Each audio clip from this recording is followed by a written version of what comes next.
오늘도 새벽에 하나님 은혜를 사모하시는 우리 모든 성도님들과 가정에서 또 참여하실 모든 성도님들께 하나님의 은혜와 평강이 임하기를 주의 이름으로 축원합니다. 이제 사무엘이 찾아온 사울을 이제 만났습니다. 그래서 하나님께서 말씀하신 대로 사울에게 기름을 부었습니다. 기름을 부으면서 하나님께서 이 기름을 붓게 하셨다고 이제 말씀을 하시고, 하나님이 말씀하신 그 세 가지 증거, 하나님께서 사울을 왕으로 택하셨고 이 사울을 이스라엘의 왕으로 세우게 될 것이라고 하는 그 세 가지 증거가 있을 것이라고 이렇게 사무엘이 전해줍니다. 첫 번째 증거는 이제 라헬의 묘실, 예전에 아브라함의 자손 야곱이 12아들을 낳을 때 원래 라헬과 결혼하고 싶었지만 그 언니인 레아와 결혼을 했었죠. 그래서 다시 이제 라헬과 다시 결혼을 하게 돼서 그 과정에 부인이 4명이 되는데, 라헬에게서는 아이가 태어나지 않다가 오랜 시간이 지난 이후에 요셉이 태어나고, 그 다음에 라헬이 두 번째 아들인 베냐민을 낳다가 그런 죽음을 맞이합니다. 그래서 이제 라헬이 이제 죽고 나서 그 근처에 묻게 되는데, 그 라헬이 묻힌 묘소 그 근처에서 두 사람을 만나게 될 것이다. 그런데 그 두 사람이 베델로 올라가는 길에 베델로 올라가는 두 사람을 만날 것이다.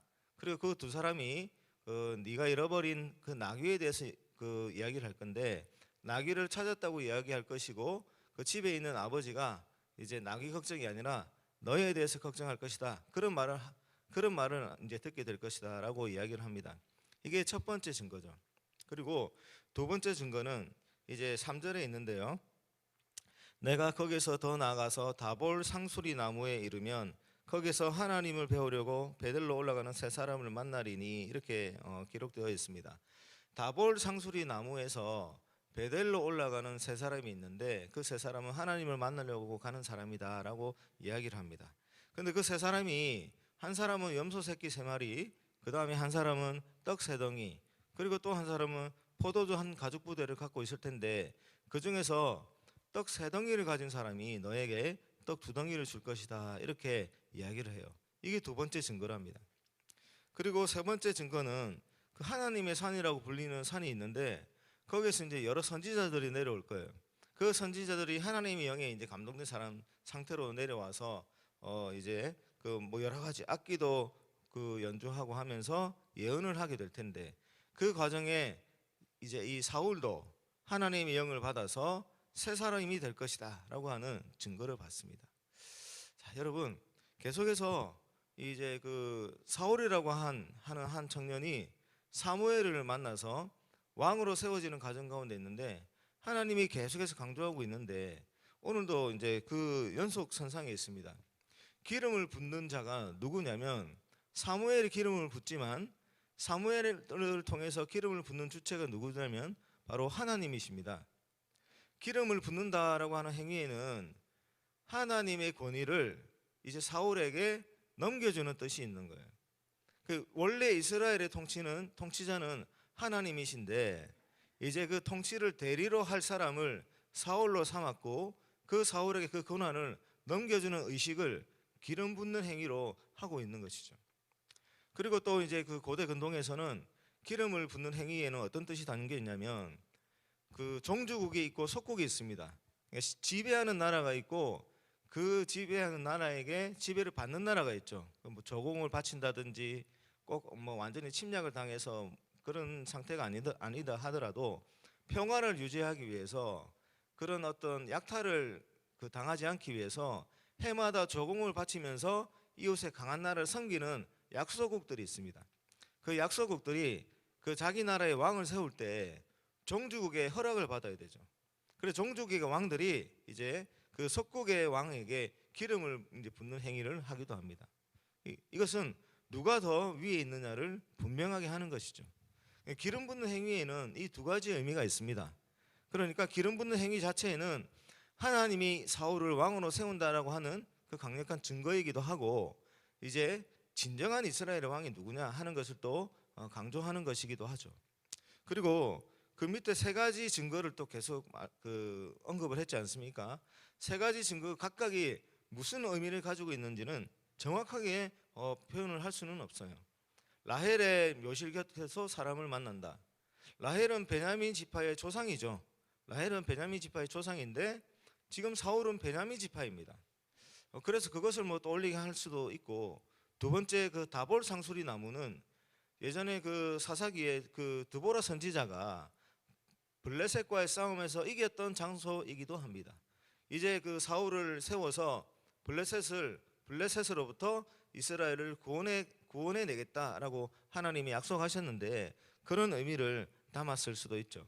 그리고 베델로 올라가는 사람들이라고 했는데 베델은 아브라함이 하나님의 약속의 말씀을 듣고 가나안 땅에 들어가서 처음으로 제단을 쌓았던 곳이기도 하고, 야곱이 그 형 에서의 진노를 피해서 그 삼촌을 만나러 가는 길에 베델에서 그 돌베개를 누워 자다가 하나님의 그 꿈에서 하나님을 만나게 되는, 하나님께 기도하게 되는 그런 장소이기도 했죠. 그것을 떠올리기도 할 수 있는데, 정확하게 어떤 의미를 가지고 있는지 그것보다 더 중요한 것은 하나님께서 왜 이렇게 증거들을 계속 제시할까요? 하나님께서 사울을 이스라엘의 왕으로 세우겠다라고 하는 이 증거를 계속해서 왜 이렇게 세 가지나 되는 증거를 하나님께서 알려주실까? 첫 번째 이유는 조금 전에 말씀드렸던 것처럼 하나님이 왕이다라고 하는 사실을 기억하기를 원하시는 것이죠. 그거는 많이 언급됐던 이제 그 내용이고, 두 번째는 무엇이냐면 사울이 생각할 때에 지금 이때 당시의 사울은 자기가 생각해도 너무너무 연약한 자입니다. 낙이나 키우고 그렇게 살던 사람이 갑자기 이스라엘의 왕이 될 것이다 라고 하는 그 이야기를 듣습니다. 한 지파를 다스리기에도 부족한 한 사람이 이스라엘이라고 하는 이 12지파, 이 민족의 최고 통치자가 되어서 왕을 다스려야 된다는 이 말을 들었을 때 어찌 그것을 감당할 수 있다라고 하는 생각이 그 안에서 들겠습니까? 그래서 하나님께서 이 증거를 주시는 데 있어서 중요한 목적 하나는 내가 함께해서 이 나라를 다스리도록 해주겠다라고 하는 것이죠. 그래서 하나님이 나를 세우셨다라고 하는 이 인식이 있을 때는 내가 힘이 부족하고 지혜가 부족하고 나의 배경이 연약하고 내가 가진 것이 없다 할지라도, 그리고 이 일을 행하기에 너무너무 두려움이 많이 찾아온다 할지라도 이 일을 허락하신 분이 하나님이시다, 나를 세우신 분이 하나님이시다, 이 나라를 통치하시는 분이 하나님이시다, 이 사실을 기억할 때는 이제 믿음이 생기는 것이죠. 그래서 나를 바라볼 때는 이 일을 감당할 수 없을 것 같지만 하나님이 이 일을 이끌고 나갈 것이다 라고 생각할 때는 그 하나님을 의지하고 신뢰해서 그 주신 그 소명을 따라갈 수가 있는 것이죠. 하나님은 이것을 원했습니다. 하나님께서 작정하신 그 어떤 일을 행하실 때, 하나님이 딱 봐두신 그 사람을 세우실 때 그냥 세우지 않으십니다. 여기 사울도 마찬가지지만 하나님의 사람을 세우실 때는 하나님이 항상 하나님이 함께 하겠다, 이 일은 내가 계획한 것이다, 나의 뜻이다 라고 하는 사실을 계속해서 강조해 주십니다. 하나님의 부름을 받는 사람들이 그 중에서 단 한 사람도 내가 그 일을 충분히 감당할 수 있습니다라고 자신만만하게 그 일을 감당하는 사람이 아무도 없습니다. 하나님의 그 계획은 너무너무 크시기 때문에 그 일을 감당할 수 있는 사람은 사실 아무도 없습니다. 그렇게 하나님이 원하시는 자리에 우리가 부름을 받을 때 당연히 우리 안에 두려움이 가득 차고 할 수 없다는 생각이 가득 차고 나 같은 사람이 절대 할 수 없는 일이다라는 생각으로 우리가 머뭇거릴 수밖에 없는 게 우리 자신이에요. 그런데 하나님께서 우리에게 그 일을 맡기고 우리가 감당할 수 있도록 내가 그 일을 작정했다, 그리고 내가 그 일을 이끌어 갈 것이다, 내가 그곳의 왕이다, 그리고 너를 세우는 그 존재가 바로 나 하나님이다 라고 하는 사실을 알려주시는 것이죠. 그래서 사울의 입장에서는 하나님이 왕이다 라고 하는 사실을 인정하고 하나님을 경외하며 통치를 해야 될 뿐 아니라 그 안에서 몰려오는 두려움이 얼마나 크겠습니까? 그리고 그 일을 감당해야 될 때 그 부족한 그 자신의 지혜라든지 능력이라든지 그걸 생각할 때에 그 자괴감이 얼마나 많이 들겠습니까? 그리고 혼자서 그 일을 감당해야 나가야 될 때가 많을 텐데 얼마나 외롭겠습니까? 그리고 어떤 일을 판단을 해야 되잖아요. 판정을 내려야 되잖아요. 옳고 그름을 또 가려내야 되지 않습니까? 그 일을 결정을 할 때 얼마나 많은 고민이 되겠습니까? 그럴 때마다 누구를 떠올리기를 원하시냐면 하나님을 떠올리기를 원하시는 것이죠.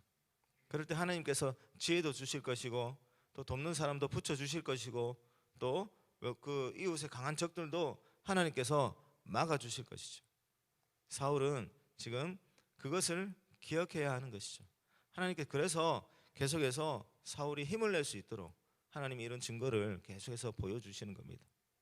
하나님의 자비하심이 여기서 드러나는 것이죠. 왕을 구하는 것을 하나님을 거부하는 것이라고 하나님이 싫어했습니다.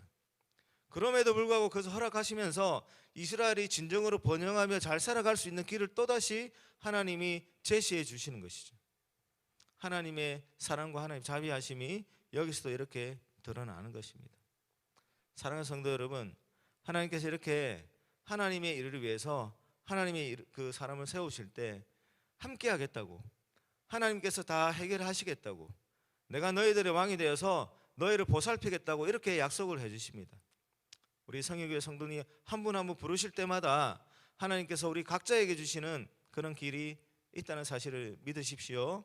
그리고 우리 한 분 한 분을 하나님의 나라를 위해서 어떤 자리로 부르실 때, 그리고 그리스도 몸된 이 교회를 위해서 어떤 자리에 세우실 때 내 능력이 연약하고 지혜가 부족하다고 두려워하고 거부하지 마시고, 하나님, 나를 세우신 분이 하나님이시고 그 하나님의 능력이 무한하시고 하나님이 나를 사랑하신다라고 하는 사실을 믿으시면서 그 하나님을 신뢰하고 하나님을 경외하고 하나님을 의지하고 나가시기를 주의 이름으로 축원합니다.